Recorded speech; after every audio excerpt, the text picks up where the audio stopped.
The United States is sending 2,500 Marines to the Middle East war zone. The Pentagon confirmed this week that the 31st Marine Expeditionary Unit, based in Okinawa, Japan, and currently aboard the amphibious assault ship USS Tripoli, has been ordered to join the armada of American warships already operating in the Persian Gulf and surrounding waters. The official statement from the Pentagon, confirmed to CNN by 3 separate officials, describes the deployment but is carefully vague about the unit's role and exact destination. Historically, Marine Expeditionary Units have been used for evacuations, amphibious missions, and special operations. But the timing and context of this particular deployment, coming immediately after Trump ordered strikes on Kharg Island and threatened to destroy its oil infrastructure, raises a question that millions of Americans are asking right now, and that nobody in the official chain of command has directly answered. Is the United States preparing to seize Kharg Island? And if not that, what exactly are 2,500 Marines in an amphibious assault ship doing in the middle of a war with a country that sits on a peninsula surrounded by the same waters those Marines are sailing into? I went through NPR's confirmation of the deployment, CNN's reporting from 3 Pentagon officials, the foreign policy analysis of Kharg Island military options, Atlantic Council analysis, and Villanova University military geography expert assessment to give you everything the evidence currently supports and everything it does not yet tell us. By the end of this video, you will understand exactly what Marine Expeditionary Units are designed to do, what the specific mission in this context might be, and what the ground invasion question actually looks like from a military planning perspective. Let's start with the basics. A Marine Expeditionary Unit is one of the U.S. military's most versatile rapid deployment packages. It is a self-contained force that combines infantry, aviation, and logistics capabilities into a unit that can operate from ships and put forces ashore quickly without requiring a pre-established land base. The 31st MEU, the specific unit being deployed, is based in Okinawa, Japan, and is considered one of the most forward-deployed and combat-ready MEUs in the Marine Corps. It is organized around a ground combat element of roughly 1,000 Marines, an aviation combat element with helicopters and tilt-rotor aircraft capable of inserting troops over water or into hostile territory, and a combat logistics element that keeps the force sustained. The whole package aboard the USS Tripoli, an America-class amphibious assault ship that is itself the size of a World War II aircraft carrier, gives the commanding officer multiple options for projecting force from the sea to a coast. The question of which coastline is the destination is the one that matters most right now. The official language from the Pentagon describes the MEU's role and exact destination as not yet clear. That careful vagueness is itself informative. When the Pentagon wants to signal a purely defensive or humanitarian deployment, it says so. Describing a combat-ready amphibious assault unit's destination as unclear while it sails toward the most active war zone in the world is not a standard communications approach. It is deliberate ambiguity designed to keep multiple options on the table and to keep Iran uncertain about American intentions, which has its own strategic value. Defense Secretary Pete Hegseth has previously refused to rule out deploying American ground forces in Iran while saying the U.S. would not get bogged down in the country.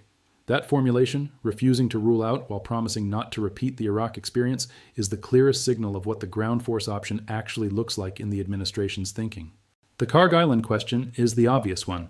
Trump tonight announced that U.S. forces obliterated every military target on Kharg Island and threatened to destroy the oil infrastructure if Iran does not reopen the Strait of Hormuz. He has been discussing Kharg Island since at least 1988, according to Fox News radio host Brian Kilmeade, who raised the topic in his interview with Trump this week. The island is 5 miles long, sits 15 miles off the Iranian coast, and is accessible from the sea in ways that most of Iran's territory is not.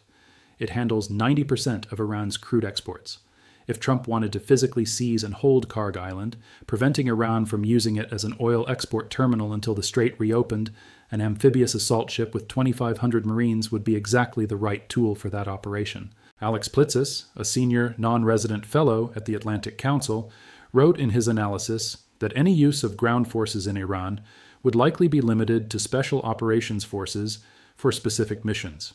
He cautioned that Iran's enormous scale and mountainous topography would require hundreds of thousands of troops for a conventional ground campaign. But Kharg Island is not Iran's interior. It is a small island accessible from the water, precisely the kind of target a Marine Expeditionary Unit is designed to seize.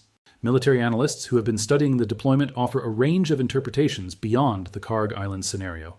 The MEU could be positioned for non-combatant evacuation operations, the military term for rescuing American citizens and allied nationals from a war zone. The Middle East currently has hundreds of thousands of travelers stranded due to flight disruptions, and the U.S. government has obligations to American citizens in countries like Bahrain, Qatar, Kuwait, and the UAE that have all been under Iranian attack. An amphibious assault ship can take on hundreds of evacuees and transport them to safety. A second possibility is that the Marines are being positioned as a force protection enhancement for existing American military bases in the region that have come under repeated Iranian missile and drone attack. The MEU's aviation element, with its attack helicopters and tilt-rotor aircraft, adds significant capability to defend against incoming threats. Those who are alarmed by the MEU deployment argue that adding ground forces to a conflict that has no publicly defined endpoint and no congressional authorization is precisely the kind of mission creep that has historically drawn the United States into long, expensive, and ultimately inconclusive military engagements. They note that the history of American amphibious operations in the Middle East, including the Marine presence in Lebanon in the 1980s that ended with the Beirut barracks bombing, killing 241 service members, provides cautionary precedent for the risks of putting ground forces in proximity to a conflict without clear rules of engagement and clear political objectives.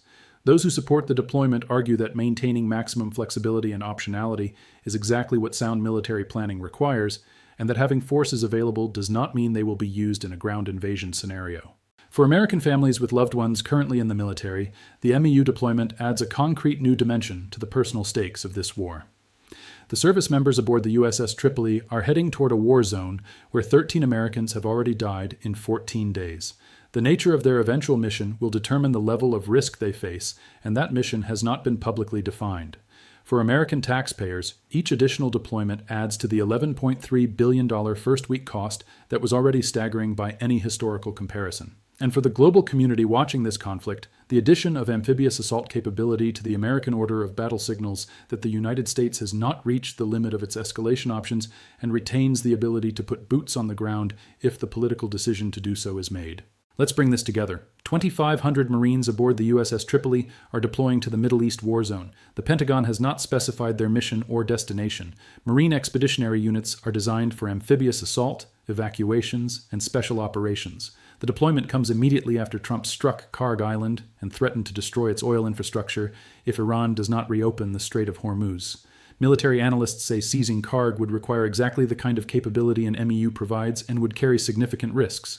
The ground invasion question does not have a confirmed answer today. What it has is a credible military capability now sailing toward the relevant theater. Watch Trump's statements about Karg Island, watch whether Iran makes any move toward reopening the strait, and watch whether the Pentagon provides any further clarity on the MEU's mission. Those signals will tell you whether the ground option moves from possible to probable.